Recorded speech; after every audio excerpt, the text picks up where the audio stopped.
여러분, 지금 전 세계 투자 시장에서 정말 거대한 변화가 일어나고 있어요. 오늘은 바로 이 거대한 재조정이라는 현상이 대체 뭔지 그 복잡한 지도를 한번 같이 펼쳐보려고 합니다.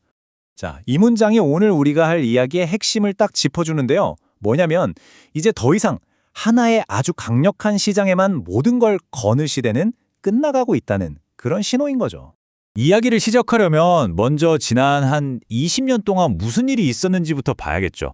S&P 500이요. 정말 압도적이었어요. 그냥 그 자체가 성공의 기준이었달까요? 너무 단연해서 솔직히 다른 데는 쳐다볼 생각도 잘 안 했죠. 그런데 말이죠. 이 오랜 질서에 아주 강력한 도전자가 등장했습니다. 바로 다른 글로벌 시장들이 무섭게 치고 올라오고 있는 거죠. 2025년 미국 시장 성적이 어땠을까요? 17.9%. 와, 이것만 보면 꽤 괜찮은, 아니 아주 인상적인 숫자죠. 자, 그런데요. 같은 기간에 신흥 시장은 어땠을까요? 무려 34.3%입니다. 이 숫자 좀 보세요.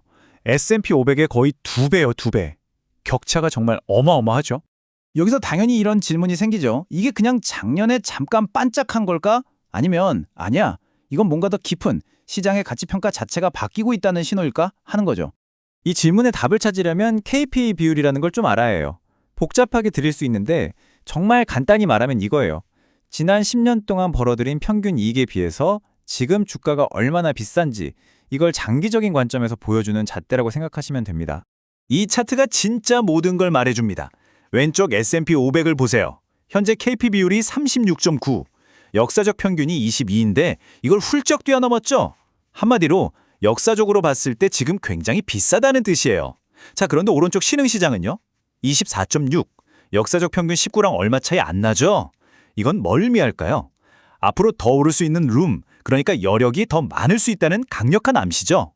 그리고 그냥 기분 탓이 아니라 이런 추세를 뒷받침하는 진짜 경제적인 이유들이 있어요. 앞으로 달러가 약해질 거라는 전망, 원자재 가격은 오르고 또 각 나라에서는 금리를 내릴 가능성이 크고요. 특히 인도나 아시아 쪽은 경제 성장 전망 자체가 워낙 강력하니까 이런 긍정적인 신호들이 전부 신흥시장을 가리키고 있는 거죠. 자, 그럼 이제 두 번째 큰 변화의 축으로 넘어가 볼까요? 이 거대한 재조정이라는 게 단순히 나라 대 나라의 힘 겨루기 이런 이야기가 아니에요. 우리가 경제의 근간이라고 생각했던 에너지 같은 아주 전통적인 산업, 그 심장부에서도 지금 엄청난 불확실성이 생겨나고 있거든요. 이 슬라이드를 보면 정말 흥미로운 지점이 보입니다. 바로 유가를 보는 시선이 완전히 갈리고 있다는 거예요.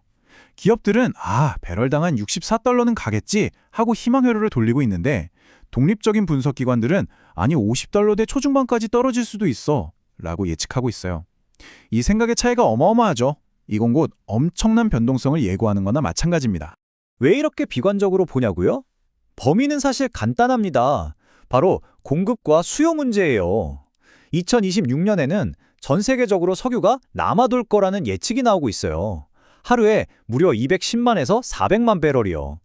당연히 공급이 이렇게 넘쳐나면 가격은 떨어질 수밖에 없겠죠.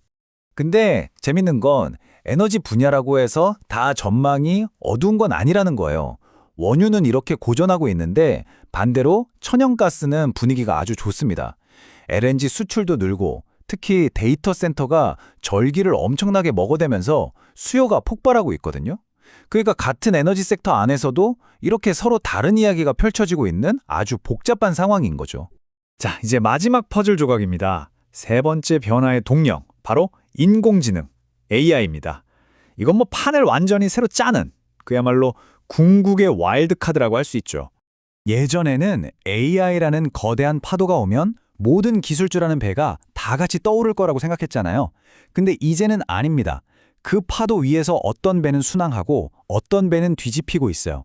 시장이 이제 파괴하는 자와 파괴당하는 자를 아주 냉정하게 구분하기 시작했다는 뜻입니다. 지금 보시는 이 산업들이 바로 AI 때문에 잠재적인 위기에 처한 지식 기반 분야들입니다. 미디어, 광고, 금융분석, 소프트웨어 이런 것들이요. 이게 단순히 업무가 좀 편해지겠네 이런 차원의 이야기가 아니에요. 기존의 사업 모델 자체가 뿌리부터 흔들릴 수 있다는 아주 근본적인 위협인 거죠. 시장이 얼마나 불안해하는지 숫자로 볼 수 있는 지표가 하나 있는데요. 바로 풋콜 비율입니다. 어렵게 생각할 거 없고요. 그냥 주가가 떨어지는 데 돈을 건 사람, 즉 풋옵션이 오르는 데 건 사람, 콜옵션보다 얼마나 많은가 그 비율을 보여주는 거예요. 이 비율이 1을 넘으면 하락을 예상하는 사람이 더 많다는, 즉 비관론이 우세하다는 신호로 봅니다.